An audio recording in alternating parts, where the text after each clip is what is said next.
भाइयों, आज मैं जिनसे मिलने जा रहा हूँ, मशहूर कवि, बिरहा, संगीत और भोजपुरी के मशहूर लेखक संतोषी भैया राम पटेल के यहाँ जा रहा हूँ। ये देखिए लोकेशन, ये मंदिर है यहाँ पे, और ठीक उनके मेडिकल स्टोर पे जा रहा हूँ। मेडिकल स्टोर भी चलाते हैं और साथ में जो है गीत, संगीत, बिरहा सब कुछ लिखते हैं। नमस्कार गुरु जी। ये देखो कवि संतोषी भैया राम पटेल के यहाँ मैं आ गया हूँ। आज जो है मैं उनका इंटरव्यू लूँगा आपके सामने। यूँ अब जो है मैं डॉक्टर संतोषी कवि जी के यहाँ पहुँच गया हूँ। अब जो है उनका इंटरव्यू लेता हूँ, बिरहा के बारे में, संगीत के बारे में, कि उन्होंने ये कब से लेखनी चालू किया था, क्या उद्देश्य था और इससे क्या कितना कमाते हैं। तो अब मैं उनका चल रहा हूँ इंटरव्यू लेने के लिए। स्टोर डॉक्टर संतोषी भैया पटेल जी यहाँ पे बैठे हुए हैं, और कवि, मशहूर कवि, बिरहा, लोकगीत, संगीत के मशहूर कवि हैं। आज मैं इनका इंटरव्यू लूँगा, आप सब सामने इंटरव्यू लेने जा रहा हूँ। आप लोग ज़्यादा से ज़्यादा लाइक, शेयर, कमेंट, सब्सक्राइब करें।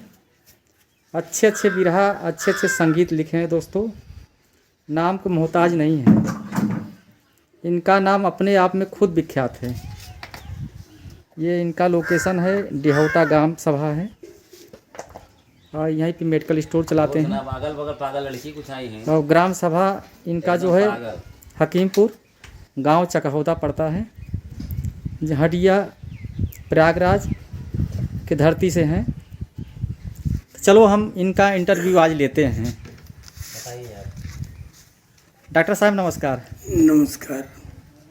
अच्छा डॉक्टर साहब, मैं आपका इंटरव्यू लेने आया हूँ। हाँ, तो थोड़ा हमको आप बताइए कैसे आप लेखनी चालू किए और किस उद्देश्य से आप ये जो है बिरहा लिखते हैं, संगीत लिखते हैं, और जो है गीत संगीत लिखते हैं। लोग आते जाते हैं आपके यहाँ, हमेशा लोग आते रहते हैं। मैं देखता हूँ, कभी कभी देखता हूँ कि बहुत काफ़ी यहाँ पे भीड़ लगा रहता है और लोग आते रहते हैं। तो ये उद्देश्य आपका क्या है जो लेखनी करते हैं? मेरे लिखने का उद्देश्य लगेगा सिर्फ इतना ही था कि किसी तरह से 10 लोग मुझे जाने। दूसरी बात, किसी तरह से मैं समाज की सेवा कर सकूं, समाज में अपनी विचारों को रख सकूं, समाज को कोई दिशा दे सकूं। बस यही अपना विचार है। अच्छा डॉक्टर साहब, ये बताइए कि आप ये जो बिरहा लिखते हैं, संगीत लिखते हैं, ये आपने कितने उम्र में मतलब लिखना चालू किए थे? यह लेखन क्रिया लगभग 10-12 वर्ष की उम्र में हम शुरू कर दिए थे। तब से मैं लेखनी कर रहा हूँ। शुरुआत में माँ बहनें जो गांव में गीत गाया करती हैं, कजरी गाती हैं, भजन गाती हैं, सोहर गाती हैं, उन्हीं गीतों को मैंने लिख लिख कर अगल बगल गांव में गवाया। गवाने के बाद धीरे धीरे मेरी लालसा बढ़ती गई। बढ़ने के बाद मुझको एक ग्राम तवंकलपुर, पोस्ट भिखनापुर, जिला प्रतापगढ़ से ओंकार उपाध्याय की किताब मिला करती थी। मैं उनका फेवरेट प्रेमी था। अच्छा। तो उनकी किताब लेकर पढ़ता था, जिसमें अवधी भाषा के ज़्यादा से ज़्यादा शब्द प्रयोग किए जाते थे जी। और उन्हीं शब्दों को मैं पिरो करके लगभग उन्हीं से सीखने की प्रेरणा सीखा। और हमारे गांव से नौटंकी चल रही थी। नौटंकी भी लगभग वहाँ जाकर किताबें पढ़ता था, नौटंकी मास्टर से लेकर के कुछ प्रेरणा वहाँ से मिली। हाँ। कानपुर के श्री कृष्ण पहलवान नथाराम गौड़ से, तो उन्हीं से ले दे करके सीखे, और सीखने के बाद लिखना चालू कर दिए। जी। जब मैं कक्षा 6 में पढ़ता था तब से मेरे गीत मेरे विद्यालय सार्वजनिक इंटर कॉलेज दशहर में गाया करते थे बच्चे। अध्यापकों की निगाह में मैं लगभग अच्छे सम्मान के साथ था। जी। तो हर अध्यापक आज तक मेरा नाम याद रखते हैं और उनकी निगाह में मैं अच्छा ही हूँ लगभग। अच्छा डॉक्टर साहब ये बताइए, हाँ, आपने उस समय 12 साल की उम्र में पढ़ाई भी करते थे हाँ पढ़ाई भी करते थे और पढ़ाई के साथ साथ लोकगीत भी, संगीत भी, बिरहा भी लिखते थे।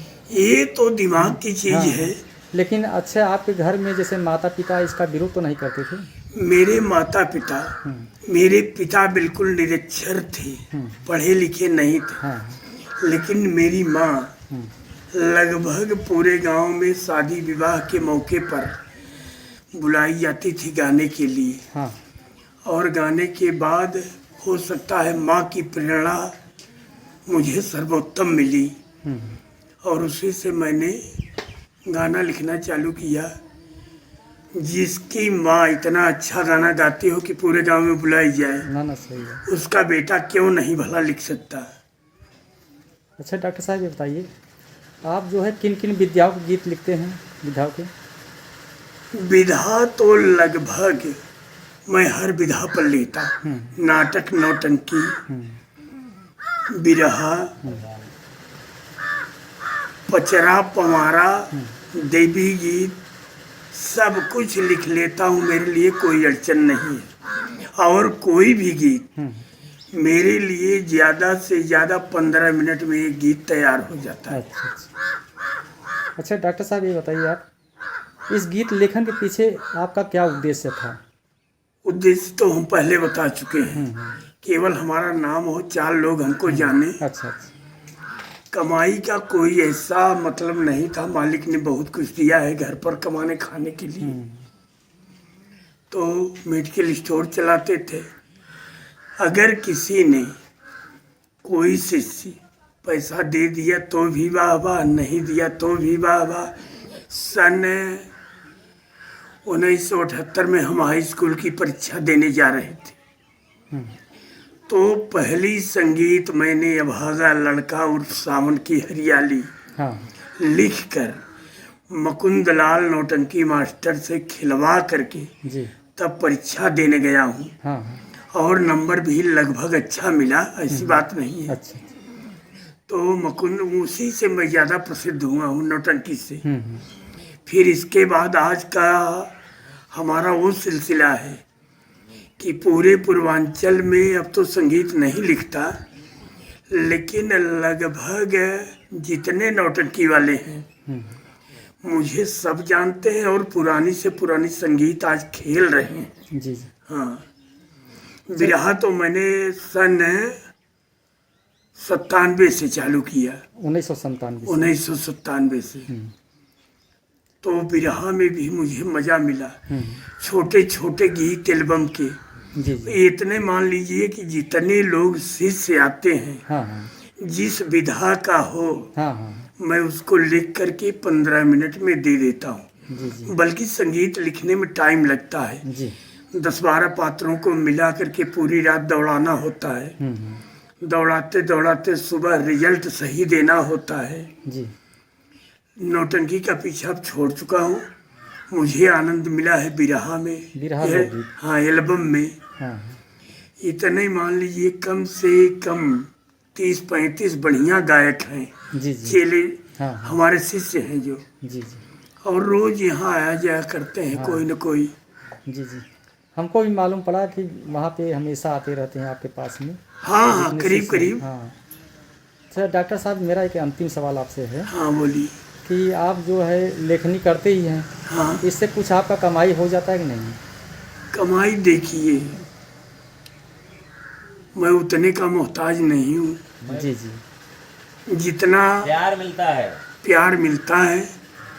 अगर किसी ने कुछ दे दिया तो वाह वाह, नहीं दिया तो वाह वाह। जी। बस। डॉक्टर साहब थे, देखिए लेखक जो है बिरहा और लोकगीत नौटंकी के मशहूर लेखक हैं। आज भी गीत लिखते हैं और मेडिकल स्टोर अपना चलाते हैं टाइम पास के लिए। और आज मैं आप इनको मिला रहा हूँ इस वीडियो के माध्यम से आप लोग। इनका पता है चकहौदा, जो कि ग्राम सभा हकीमपुर में पड़ता है, और ये प्रयागराज के हडिया तहसील में, हडिया से 12 किलोमीटर जो है उत्तर साइड में जो है ग्राम सभा हकीमपुर में चकहौदा गांव में रहते हैं।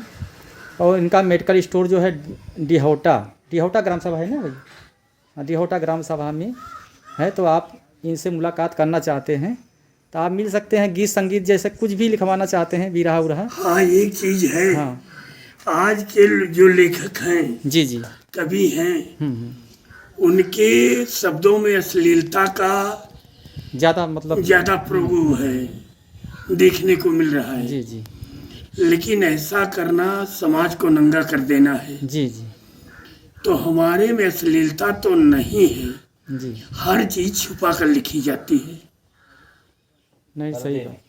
पर्दे में। जी जी, तो मैं भाई जो भी गानक शौकीन हैं, बिरहा गाते हैं या नौटंकी खेलते हैं या तो फिर भोजपुरी एल्बम, रामलीला वाले हाँ, तमाम आते हैं, सीन सीनरी के हिसाब से गाना ले जाते हैं, गाते हैं। हाँ, रामलीला में तो आपका गाना बहुत मैं बजते हुए देखा हूँ, सुना हूँ। जब ये आता है नवरात्र के समय, नवरात्र में देवी हाँ, गीत, उसमें देवी गीत चलता है। आपका काफ़ी नाम सुना हूँ, इसलिए आपका यहाँ इंटरव्यू लेने आया था। और डॉक्टर साहब, इसी के साथ मैं आपसे विनती मांगता हूँ। नमस्कार। नमस्कार। भाई ये भी जो है बिरहा गायक हैं, बिरहा गाते हैं। आप मौर्य जी, विक्रमादित्य मौर्य जी, जो कि बिरहा बहुत पुराने ज़माने से गा रहे हैं, अभी भी गाते हैं। और वो जो है बलराम यादव लेटे हुए हैं, ये भी शिष्य हैं संतोषी भैया राम पटेल के। सब यहाँ पे मतलब हमेशा भीड़ लगा ही रहता है। इसी के साथ भाई हम अपना यहाँ पे ब्लॉग जो है ख़त्म करते हैं। ये मंदिर आपको लाइट सीन दिखा रहा हूँ। अगर आप लोग को आना होगा तो डिहौटा में ये मंदिर सामने है, लोकेशन ठीक इन्हीं के सामने जो है इनका डॉक्टर साहब का मेडिकल स्टोर है। तो आप लोग आके जो है गाना, गीत, संगीत जो भी लिखवाना चाहते हैं लिखवा सकते हैं। संतोषी भैया राम पटेल जी जो कि मशहूर बिरहा के और लोकगीत के, संगीत के, भोजपुरी एल्बम के जो है अच्छे लेखक हैं। इसी के साथ हमारा जो है ब्लॉग ख़त्म करता हूँ। आप लोग लाइक, शेयर, कमेंट, सब्सक्राइब करें। आप सभी भाइयों का धन्यवाद।